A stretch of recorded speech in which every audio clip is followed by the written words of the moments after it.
వచ్చేదాకా ఎవరికి తెలియవు కాబట్టి అపరిచిత వ్యక్తులతో పరిచయాలకు పోవద్దు. అదవుతుందా? ఫోన్లో ఎవరికి డబ్బులు ఇవ్వద్దు. వాళ్ళు చెప్పిన మాటలు ఏవి కూడా నమ్మే పరిస్థితి ఉండకూడదు. మీరు ఏమన్నా ఉంటే కూడా పిల్లలకు కూడా గట్టిగా 1-2 సార్లు చెప్పాలి. ఇక్కడికి అందరికీ వచ్చి ఉంటారు కదా, కొంతమంది వచ్చి ఉంటారు కాబట్టి ఇలాంటి విషయాలన్నీ కూడా తెలియజేయాలి. ఇంకోటి ఏముంటాయి, మన జనరల్గా మహిళలు ఏం చేస్తారు, షాపింగ్లు చేస్తారు. ఇంట్రెస్ట్ ఎక్కువ ఉంటుంది షాపింగ్ల మీద.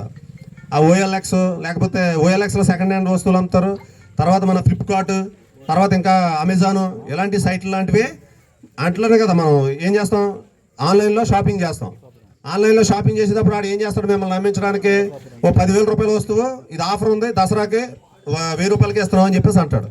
అనగానే మన యొక్క ఆలోచన ఎటుపోద్ది, అది తీసుకుందాం అన్న విధానంలోకి మనం వెళ్ళిపోతాం అనమాట.